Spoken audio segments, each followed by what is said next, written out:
उसके ही काले पर्दे में तेरा धातक मुस्कारा है।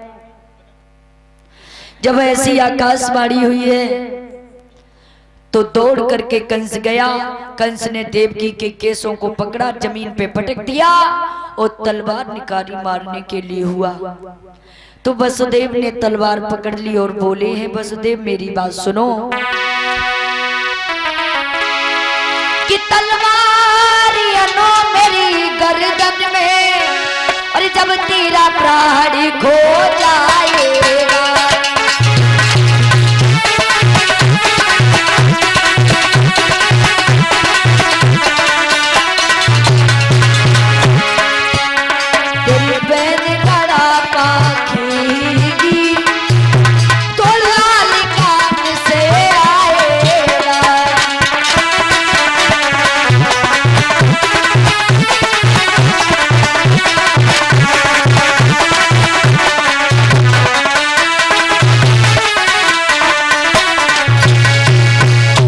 तलवार हनो मेरी गर्दन में, जब मेरा प्राण खो जाएगा तेरी बहन रड़ापा खेगी तो लाल कहां से आएगा, तुम मुझे मार दो।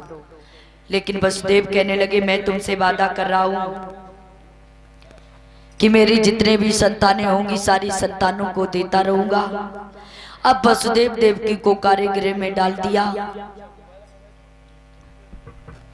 बकर बकर काय करते बैठे आओ, मंत्री तो बने रहो, खलीफा अब चुप पर बैठो।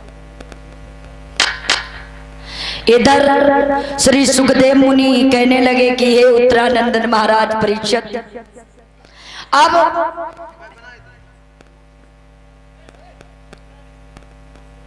जब इधर देवकी को कारागृह में डाल दिया तो एक दिन देवकी रो करके बोली है किससे, वसुदेव जी से, कि मेरी जेल बनी ससुरारी देवकी और बिलकी रही जेल में।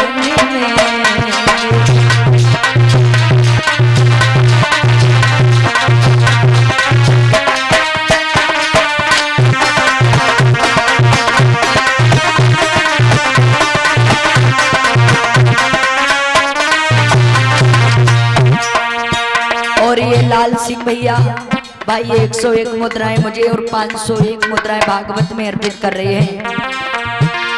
मेरी जेल बनी ससुरारी देवकी बिलक रही जेल में।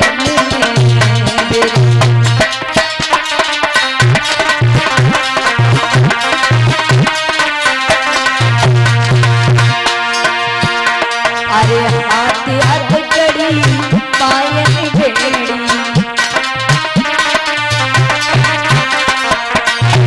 मेरे गले पड़ी जंजीर देवकी बिलक रही जेल में।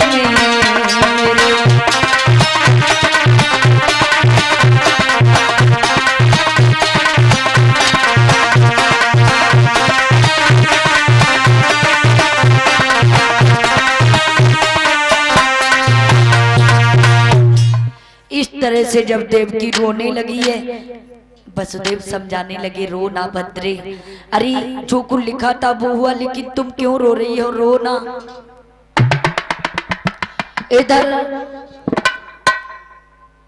राम नारायण भैया विश्वकर्मा जी 101 मुद्राएं भागवत में अर्पित कर रहे हैं। कामना करेंगे कि भगवान सदैव सुख शांति प्रदान करते रहें, सभी लोग धर्म और आस्था बनाए रखें।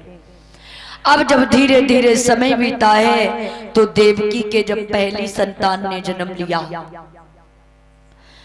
जब पहली संतान ने जन्म लिया है तो उसे लेकर के वसुदेव जी कंस के पास में पहुंचे।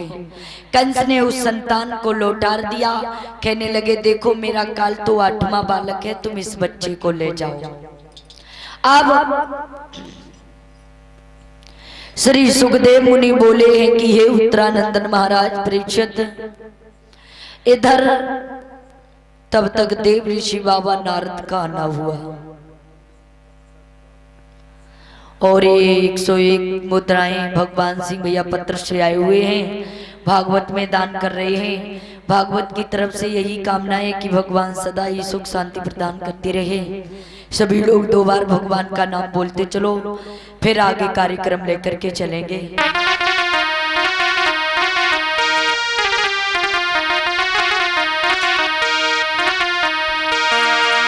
चली ने टकी साड़ी जमजूरा चमके चली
कथा कहाँ चल रही थी परीक्षित जी?